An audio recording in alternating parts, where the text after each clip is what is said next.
Oi, eu sou o Caio e hoje eu vou tentar dar uma aula de história. Eu não sei se vai ficar muito bom porque eu não tô acostumado a gravar nada, mas hoje eu vou tentar falar sobre os processos de independência do Brasil. Eu espero que fique bom, que dê para entender bem e é isso, vamos lá. Para falar sobre os processos de independência, a gente tem que voltar lá no período colonial, onde a sociedade era uma sociedade açucareira, escravista, patriarcal, rural e sem mobilidade social.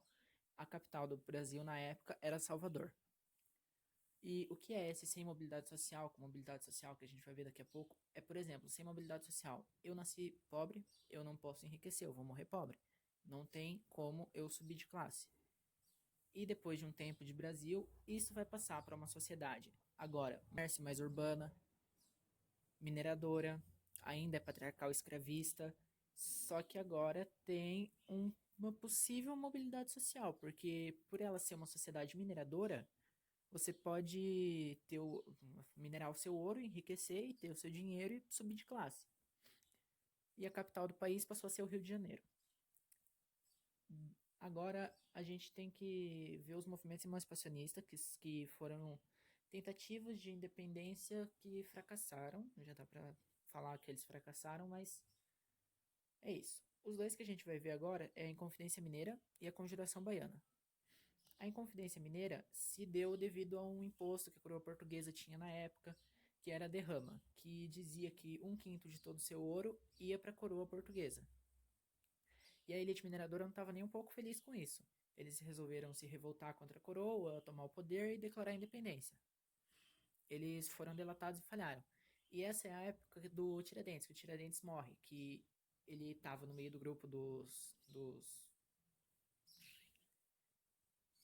grupo da elite lá, ele não era muito rico, não era nada assim muito importante, e por isso ele morreu, porque por ele não ter tanta importância na época ali, a coroa olhou para ele e falou: vai ser esse aqui que vai servir de exemplo. Não é rico, não é influente, então ele vai morrer.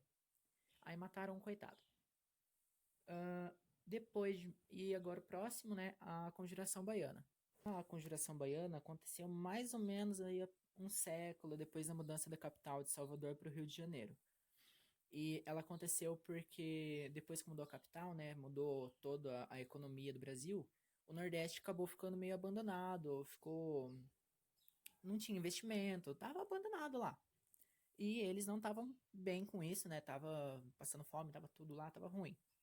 E aí eles tentaram se revoltar e tomar independência também, mas também fracassaram. E é isso, né? Só para saber que antes da independência mesmo, a gente teve outras tentativas de independência, mas que não deram certo. E agora a gente tem que ver conflito na Europa. Por quê? Porque tem um conflito específico na Europa que influencia na história do Brasil, influencia diretamente no Brasil, que é a época lá do que o Napoleão está no poder, tá destruindo a Europa toda. E essa época, ou talvez outro dia, tenha uma aula com mais detalhes sobre o decreto do bloqueio continental. Mas o que, que é isso? É que assim, o Napoleão ele precisava atacar a Inglaterra, mas pela Inglaterra ser uma ilha, ele teria que ir pelo mar. Só que também pela Inglaterra ser uma ilha, ela era muito mais forte que o resto da Europa na questão naval. Então, Napoleão tinha um exército forte, tinha um exército grande, mas eles não iam ir nadando, né? Então, aí eles tiveram que tentar atacar ela economicamente. E o decreto do bloqueio continental é justamente para isso, porque o decreto do bloqueio continental dizia que se alguma nação negociasse com a Inglaterra, Napoleão ia atacar e destruir, invadir tudo e pronto. E aí, por que isso influencia no Brasil? Porque Portugal dependia das relações econômicas com a Inglaterra. Então ele não podia parar de negociar com a Inglaterra só para não desagradar o Napoleão. Então continuou com os negócios. Napoleão foi lá e invadiu Portugal. E nisso, a coroa portuguesa veio para o Brasil. E por isso que o decreto do bloqueio continental, lá no conflito da Europa, lá na guerra do Napoleão, influencia diretamente na história do Brasil. Porque agora, com a coroa portuguesa no Brasil, vai ter várias mudanças que vão acabar levando para a independência. A primeira mudança que a gente tem é a abertura dos portos às nações amigas, que é o fim do Pacto Colonial. que, assim, antes da coroa portuguesa vir para o Brasil só tinha direito de negociar, de fazer, enfim, né, de ter o seu comércio com Portugal. E agora, como a coroa portuguesa está no Brasil, eles precisam abrir os portos do Brasil para as outras nações, tipo a Inglaterra e por aí vai, para manter os negócios e manter uma economia legal. Ahn, Aí também outra mudança é o Tratado de Navegação e Comércio, que dá privilégios comerciais para a Inglaterra, que então, tipo, o imposto da Inglaterra é mais baixo, as coisas para a Inglaterra é mais baixo, também o preço, e por aí vai. E aí, por tá pela coroa portuguesa tá no Brasil, o Brasil vai acabar sendo elevado ao Reino Unido de Portugal e Algarve. Por quê? Porque essa é uma época que, tipo, Napoleão foi derrotado e a Europa tá toda destruída, e os chefes da Europa, os líderes, eles vão se reunir para tentar reorganizar o mapa da Europa, para tentar se recuperar das guerras. Só que o líder só para esse encontro, para essa reunião, se ele estiver no seu país.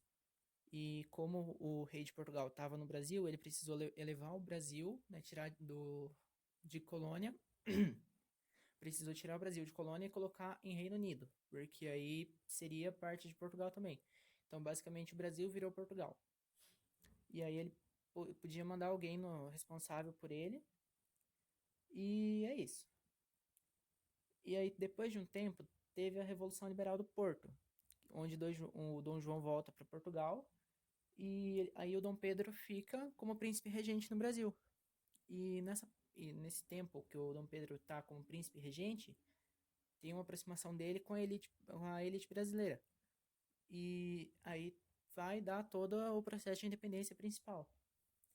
E tudo se dá, na verdade, pelo receio da recolonização.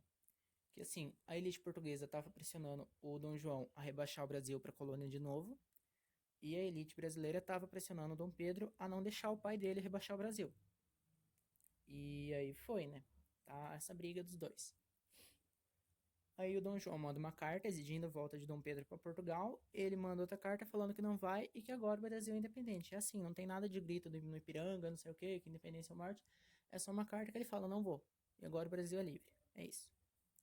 E, bom, depois disso, né, agora o Brasil já tá livre, já não é mais colônia, já tá independente. Agora, depois, a próxima coisa que a gente veria seria primeiro reinado. Mas, como hoje eu só quis falar sobre os processos de independência, eu vou parar por aqui. E eu espero que tenha dado aqui. Eu espero que tenha dado para entender bem, porque é a primeira aula que eu gravo, né? Mas eu acho que deve ter dado para entender. Se não deu, desculpa, vou tentar melhorar. Com o tempo talvez eu melhore, mas por enquanto é isso que eu consigo fazer. Bom, é isso.